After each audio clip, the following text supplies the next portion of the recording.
PJ and Hilary, so good to see you back again.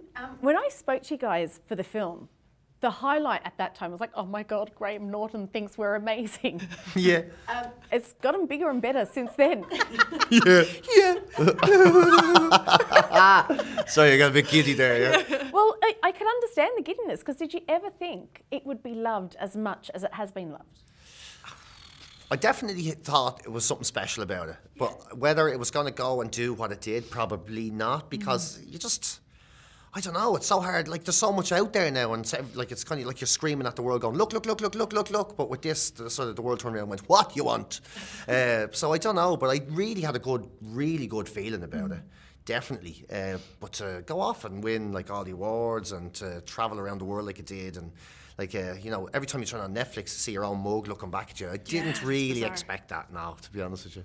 So, Hilary, where were you when you found out that the BBC weren't just talking about this anymore? They were actually picking it up. Peter and I were sitting at the kitchen table and we were, I think, having dinner or something, and an email came in and said, you've been greenlit, write, shoot and deliver as fast as possible. So we were like, jaws on the floor, and somebody had actually given us a bottle of champagne, so we were like, well, right, we'll have that, pop. Good, I like that you celebrated first and panicked later. Yeah, exactly. That's always the way though, is like something brilliant happens, you're like, finally, I get my chance, amazing, and you go, oh fart, I'm not able for this. And then PJ, you must have been going, oh, great for everybody. They're all coming back. My character pretty much isn't. Yeah, exactly. I thought, well, it's going to be a TV show, and I was happy it was going to be a TV show. But how happy were you seeing that you were? Kind of happy. Bit bitter, kind of happy.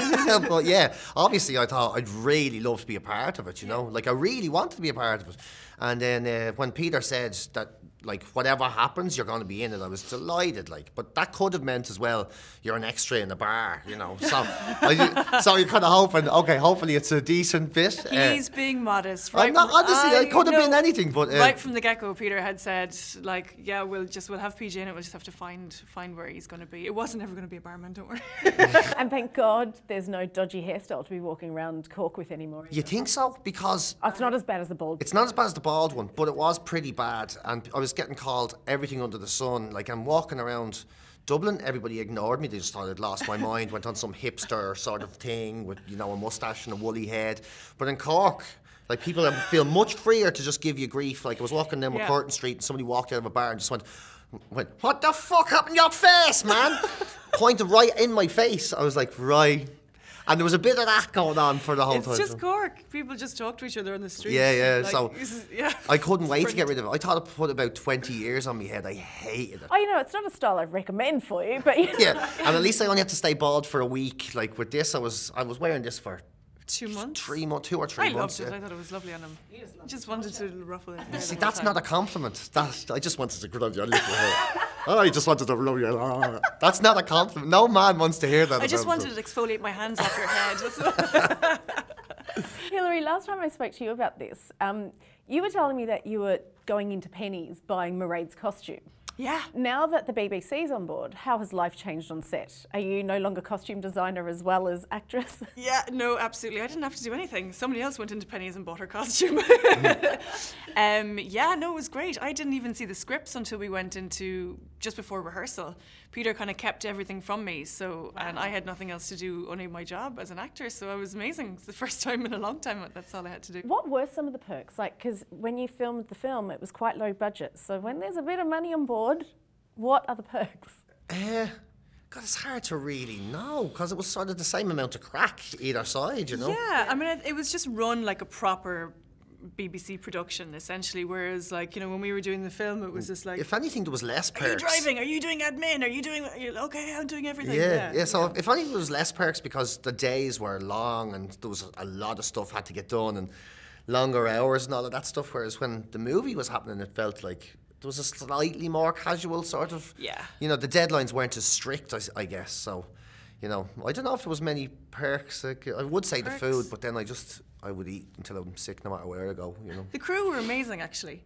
Yeah, that was probably the biggest part. Yeah, it just felt like that we just had amazing crew, and genuinely, it was yeah, we just had so much fun. We actually had a summer of fun. It was really, really, really good. What were the people of Cork like? Because the first time you guys were there, you know, everyone, they see a camera, you can't help yourself. Even if you're in the industry, you stop and, what's happening? Yeah.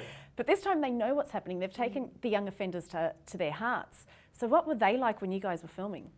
They kind of mobbed, every time the lads were filming in the city, they kind of mobbed them a little bit. Which was great fun. It's great fun. I don't think it's much fun like, for production, but you know, there's all these heads in the background. It's a bit like, though, do you remember when they knocked down the Berlin Wall and then they realised that if you got all the pieces of the Berlin Wall and you put them back together, it would go around the world 4 times. You know, and they were like, you know that way? And they said, so like everybody claimed to have a bit. So when I was in Cork filming this, you mentioned the movie, I said, I'm in it, I'm in the movie. Yeah, do you know the fella in the red jacket who walks past in the distance? Like, they're going, no, that's me, yeah. It's great. Cork has like everybody ownership on it. Yeah, Cork there's so much ownership on it. It was kind of like I was just a blow-in on the whole thing. Yeah. I know you probably can't tell me, but do you think there will be a season 2? And how many episodes of this will we have? Really hope so. Like, really hope so. Like, if the BBC don't call, we're in a fight. But because we definitely want a second series. But sure, you just don't know. You're waiting for somebody to make the phone call with your fingers crossed. But yeah, like...